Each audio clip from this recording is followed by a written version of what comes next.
Hello, my name is Paul van der Zande.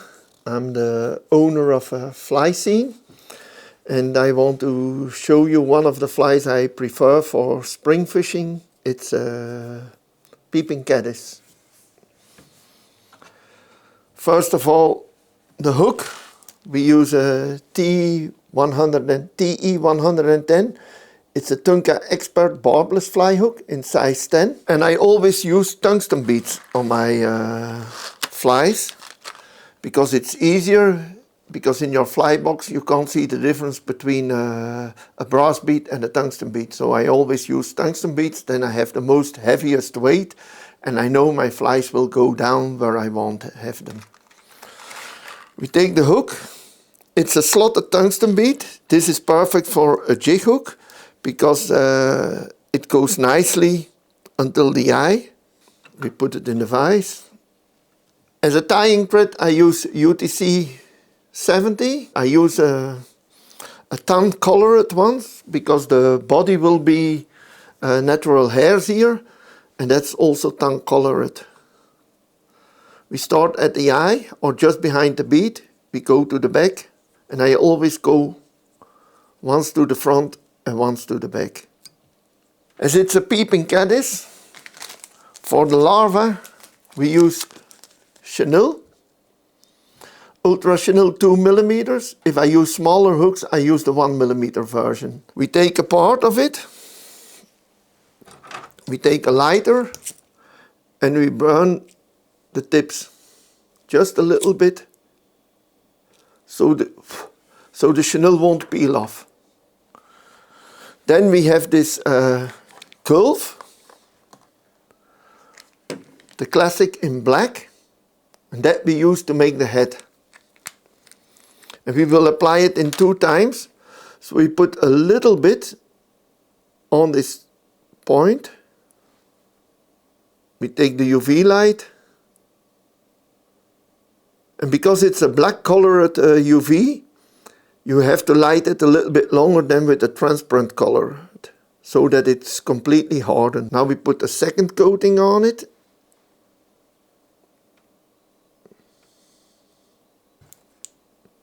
And we light it again, so it hardens. And we create with this a small black head. Now I cut it in 2. And I leave it about half a centimeter sitting out of the back of the fly, of the hook, and I will tie it in all the way until the bead. So afterwards, when I put dubbing over it, I will have a nice even body. I go back with the thread to the end, and then I take a brown partridge feather, natural partridge brown, and this will form the legs on the peeping caddis. I clean both sides, so I have this left over. I spread the fibers to the side, and you see that the feather has a bend. This is the bright side, and in the inside it's not as bright. So I tie it with the bended side up, and just on the back.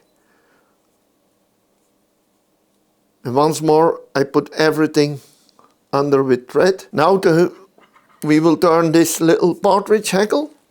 But to make sure that all the fibers are nicely sitting to the back, I take my scissor, and on the upper part of the stem I'll go nicely over the fibers. And this creates that the fibers, when I turn them, will nicely go to the back. Strip the feathers to the back and turn it slowly.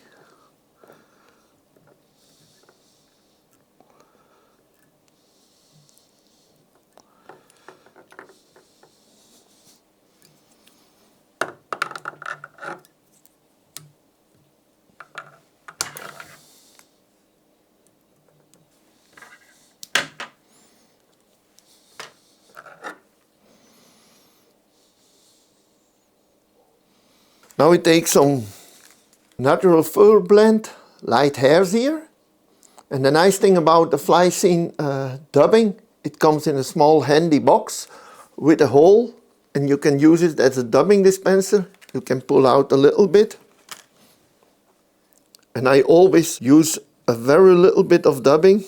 I rather prefer to two or three coatings over the hook shank. Instead of doing it in one turn, I go to the front, we go to the back.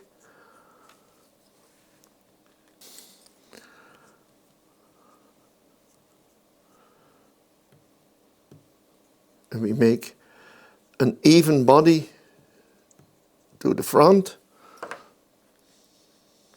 Just one more coating more to go.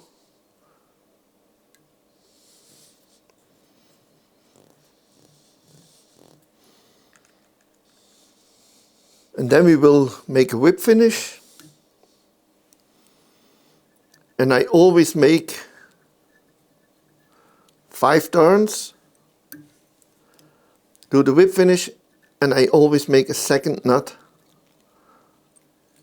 on top of it. Because it's a polyester tying thread, it's very slippery.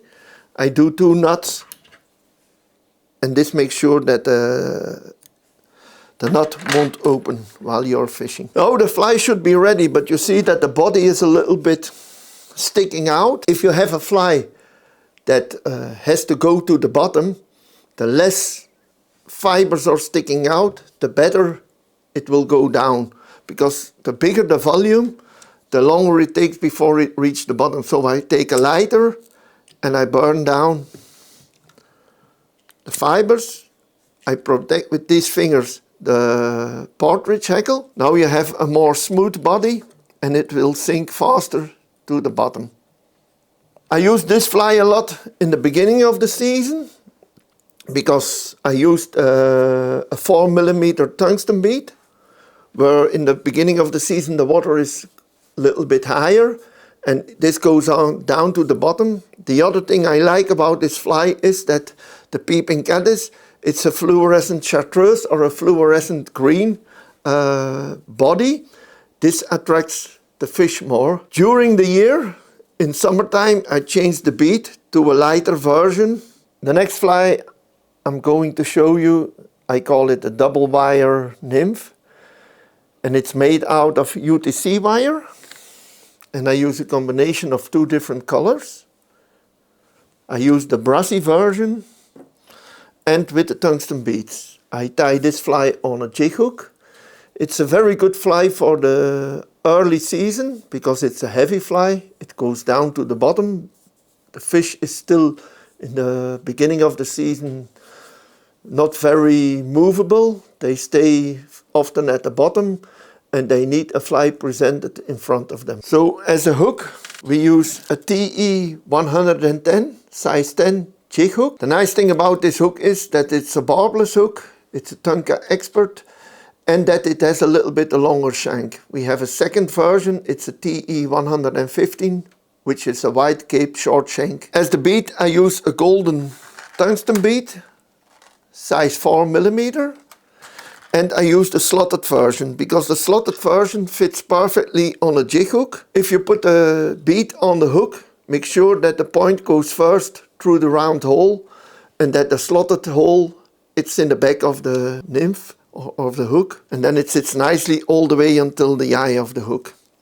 We use a UTC 70 in olive color because I always tie my flies, the color of the thread is the same as the color of the body.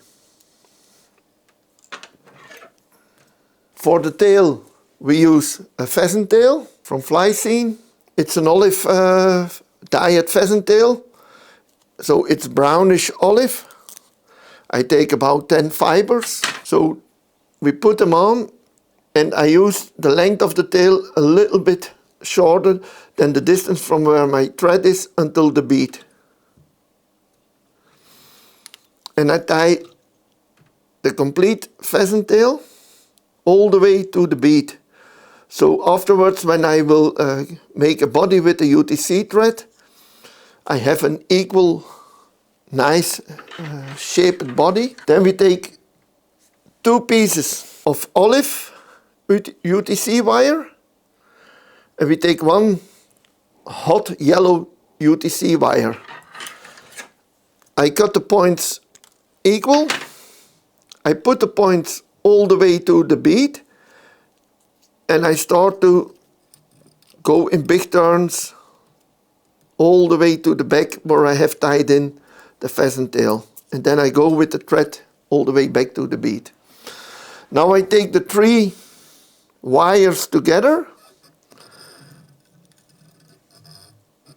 and we will wind them together nicely, touching each other.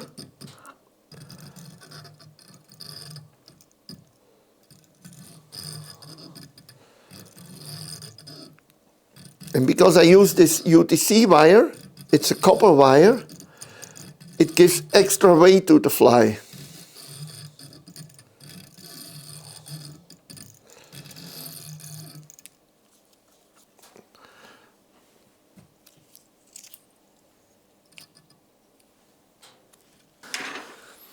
Now we are going to make a small hackle. We will use CDC, and we have a new product in the program. It's called Wild Duck CDC.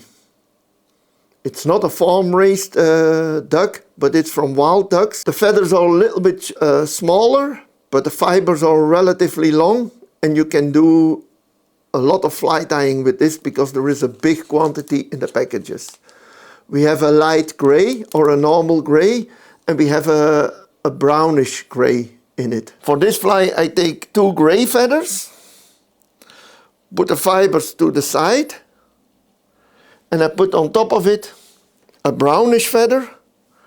I first stripe the fibers that they are standing on 90 degrees to the shaft. I put the 3 feathers on top of each other so I create one big feather. We take this clip.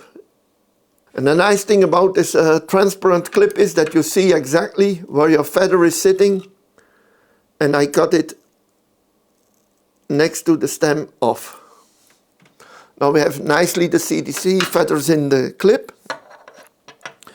The next thing we do is we take our needle, and we call this a splitting needle because this is from a sewing machine. There is a part that's flattened. When you go over the thread with this flat part, then the thread will spread out, and then you can easily push the point of the needle in the thread and you can split it. I do this very carefully because the UTC 70 is a very thin thread. Now we take the CDC, we just put it in the open loop and we pull it a little bit back so that it's sticking out on one side where we have cut it about 1 millimeter. I hold it and I always keep tension between the hook shank and these fingers. Now we twist the thread.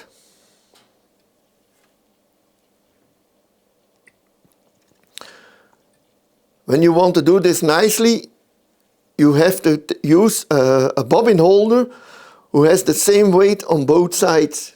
If it's a bobbin holder with more weight on one side, then it won't turn that nice around. Now I push up to twist the thread, and you see that the CDC fibers are starting to twist nicely around my thread. I pull them on one side.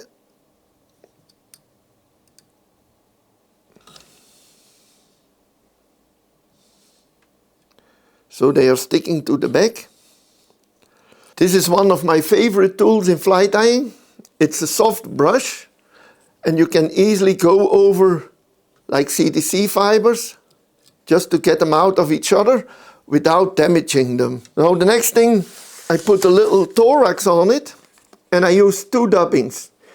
First of all, it's both UV nice dub, but I use an olive and a brown one. I take a bit of brown dubbing. They come in this nicely dubbing dispensers from Fly Scene.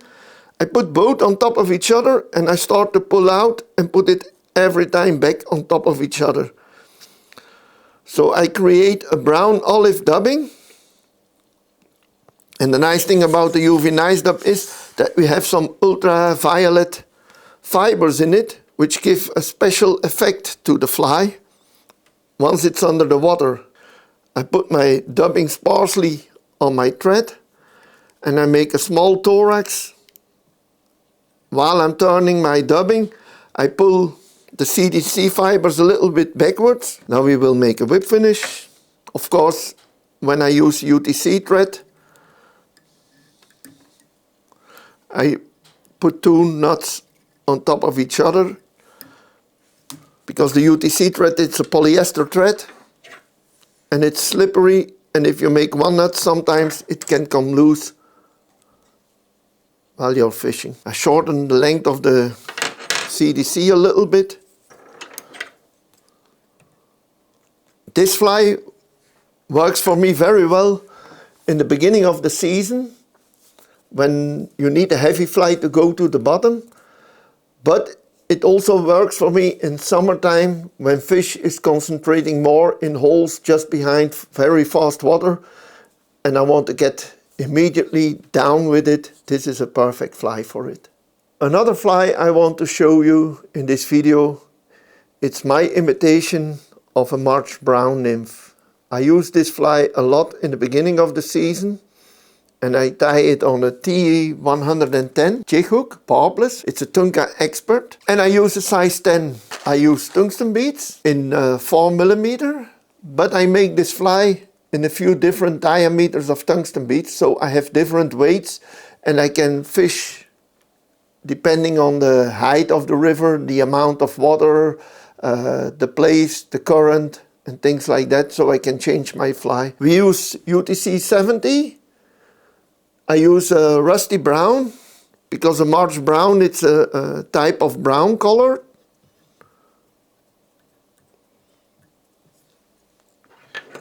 For the tail, we use pheasant tail, the natural one. We take about 10 fibers. Make sure that the points, the tips are equal. I take the thread, go 1 tour around, and then pull the thread, and I make sure that the rest of the pheasant tail is tied all the way to the bead. Because the body I make out of UTC wire, I use a dark and a light copper colored one, and we use 2 dark colored ones and 1 light colored one. I have pre-cut them here. Make sure that the points are equal, and we put them all the way to the bead, and we form a nice underbody with it, all the way to where we have tied in the tail and back to the bead with the thread. Now I take the 3 UTC threads and I start to turn them together. And this way you will see that you have a darker body with a lighter ribbing over it.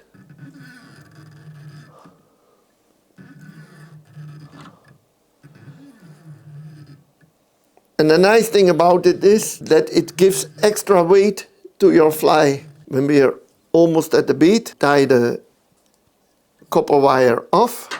Now we take natural gray wild duck CDC feathers. Those feathers are a little bit smaller than the farm-raised ducks, but they are much nicer and they float much better than a farm-raised duck. We use this to make a little collar, hackle.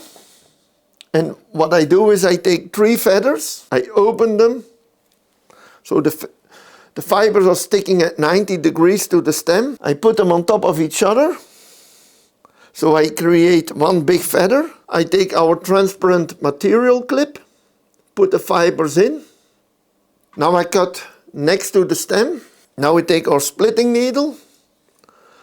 We make the base of the thread flat, and when it's nicely flat you can easily split the thread in 2 with the point of your needle. We open the loop. You have seen that I have put the CDC fibers at one side of my clip, so there is a bigger space on the other side.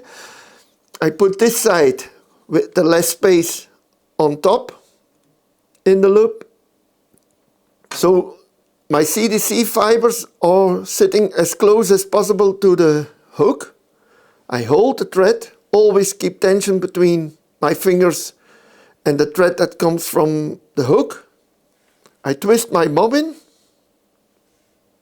and when I go now from the tip of my bobbin up with the thread, you see that it nicely spins. And I will make now a nice color with the CDC.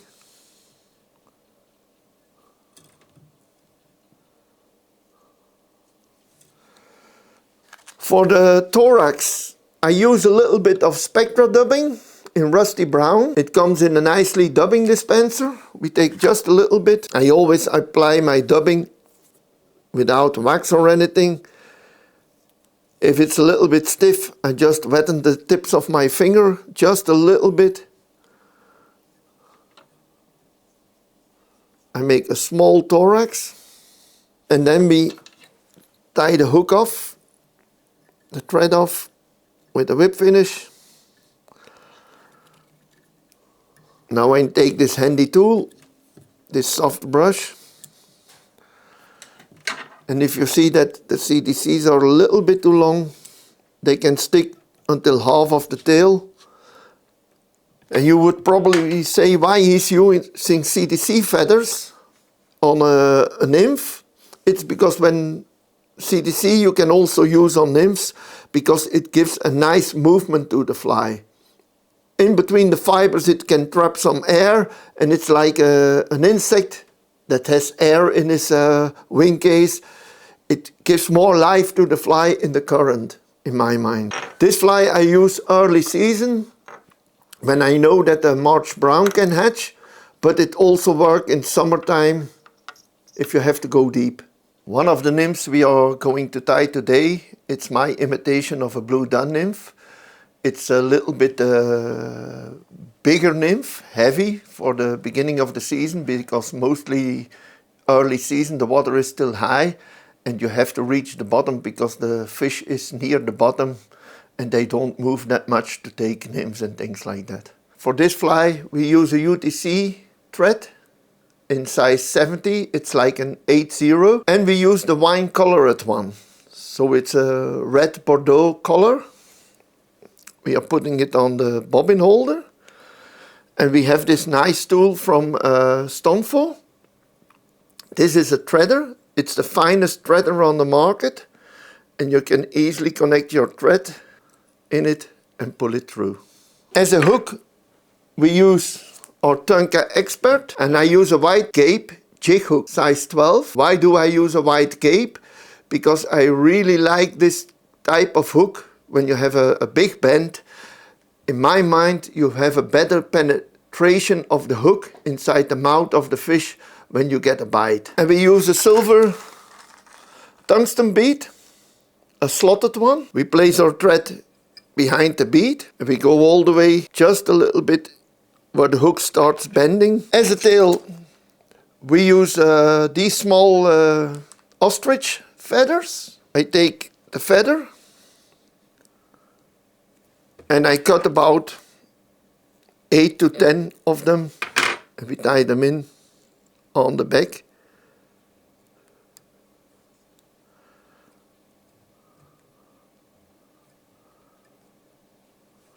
All the way to the front.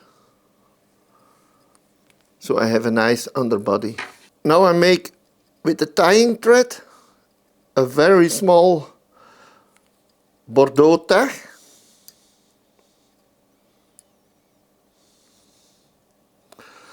For the ribbing we use UTC wire. We tie this in just in front of the tag all the way up to the bead. So with this I create a nice underbody. Now for the body we are using dubbing. We have this UV Nice Dub, which is one of my secret mixtures I make. We have this exclusively, we make it ourselves, and it's a combination of SLF fibers combined with natural fibers and ultraviolet fibers. This makes a nice dubbing. We have it in, I think, almost 30 colors. For this fly we use the light gray version and the blue dun version. I take equal amounts of both of them. We put it on top of each other and then we start pulling them, putting them back on top, pulling them back on top of them. We do this about 10 times and then you get a nice mixture of the dubbing. I use a little bit I don't use wax. I just use a little bit of secret glue, I call it. And I always put the dubbing very fine on the thread, so I can go to the front, way back to the back, and I make a little bit conical body towards the front. Now we take the silver wire we have tied in, and in the opposite direction we make a nice ribbing over the body in equal turns. You have noticed that behind the bead I have left about 1 millimeter of free area. This is where the thorax will be. Now we make a little hackle with gray partridge feathers. I prepare the feather. I take the fluffy under part away. Then I open the feather, I hold the tip, and I slowly put the fibers at a 90-degree angle. You have a bended side, and this side I put on top. I tie in with the top, and I tie the point in. Now we need to turn this hackle around the hook. We have 2 sides of fibers. I have this little trick. It's called a wet fly technique. You take your scissor and you go over the upper side of these fibers. If I start turning them, they would come nicely backwards.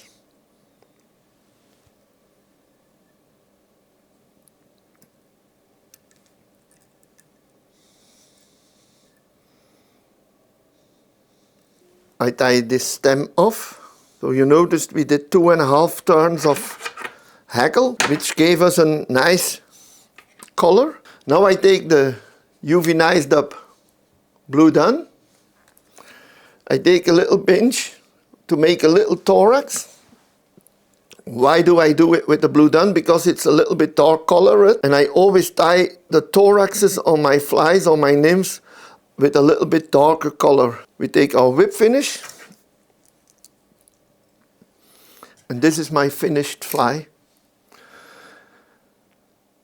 I use this fly in different hook sizes, from size 10 up to size 14, even on a size 16 small. I make a small version as a second fly in my fly system. It's a very livable fly in the water.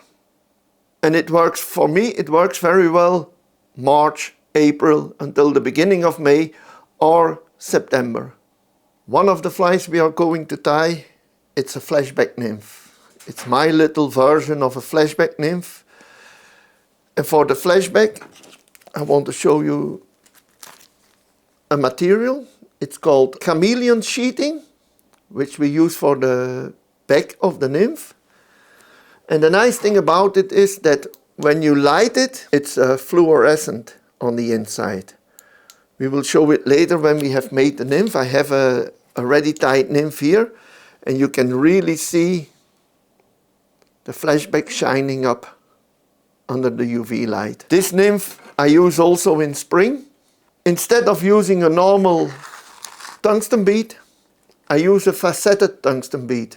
The advantage of the faceted tungsten bead is that it has a lot of areas, flat areas, which reflects light in all directions. And in early season, this gives some extra attraction to the fly. As the hook, we use a TE 115. It's a Tunca White Cape jig hook in size 10. For the tying thread, I use UTC 70 in a light olive color. We put up the thread just behind the bead. And the first thing we do is to tie in the tail. I just go where the hook shank goes down a little bit. For the body and for the tail, we use green pheasant tail. It's colored green, but because the pheasant tail is from the natural color is brown, it gives a nice olive color to the pheasant tail. So I take a part of the pheasant tail, I nicely open the fibers, and I cut about 8 to 10 fibers for the tail. The length of the tail is the length half of the hook shank from the bend here up to the bead.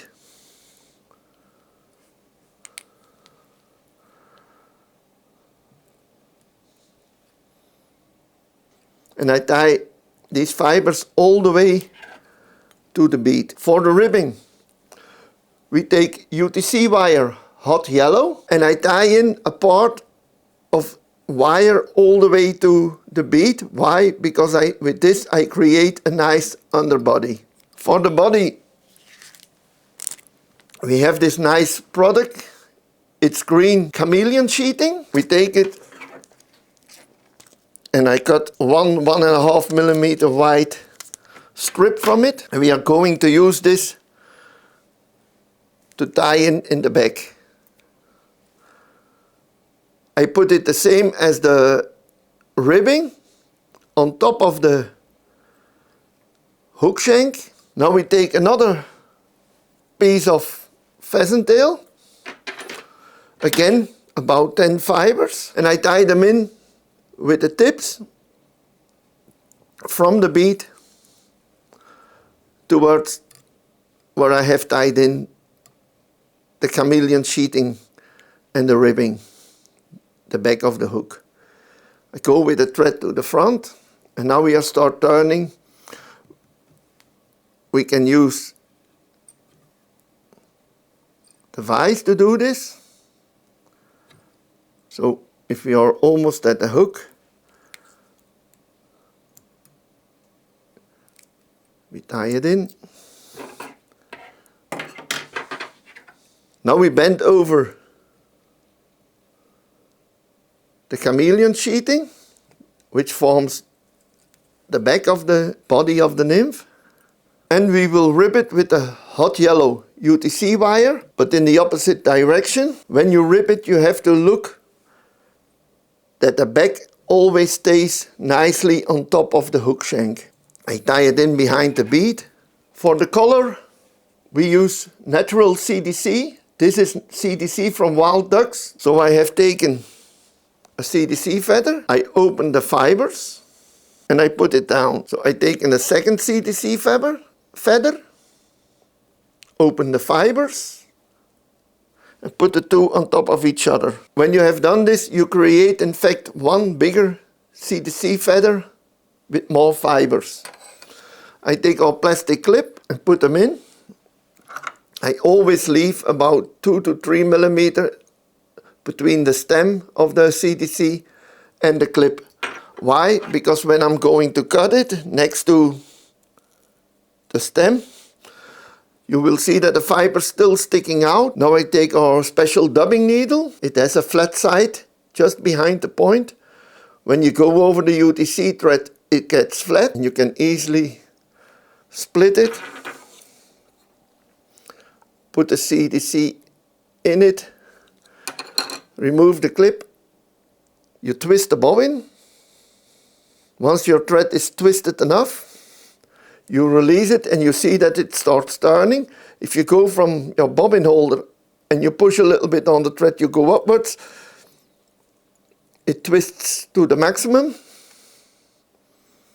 And now with every turn, you pull the fibers nicely backwards.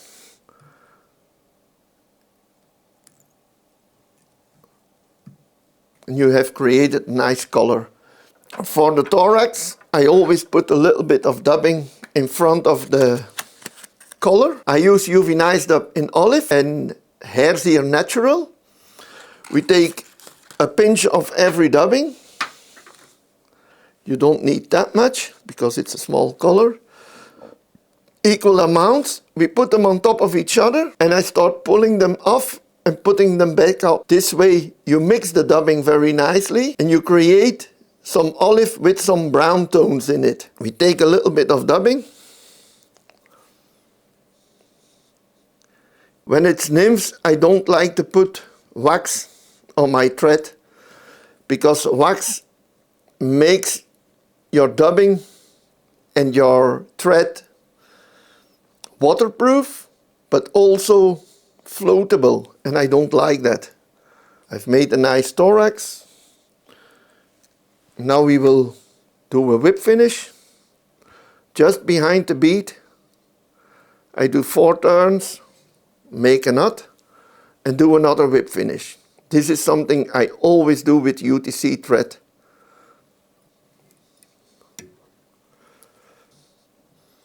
The CDC gives a lifelike action to the fly. The chameleon sheeting is fluorescent and it gives an extra attraction to the fly. The faceted tungsten beads reflects the light to all directions compared to a round bead. So this is the perfect spring fly for me. This don't mean that you only can use it in spring. You can use it the whole year. Especially when in summertime the water has come up a little bit, is a little bit colored, this fly still works perfectly. I make it always in different hook sizes and also in different weight. So I change the size of the bead, 3.8, 3.5, 3.3, 3, every time with a correspondent hook on it. I'd like to thank you for watching this video. I hope you have learned something. I hope you will follow us on our YouTube channel. We will make more videos in the future. Also about fly fishing with the flies we have tied. And hopefully you will follow us. Thank you.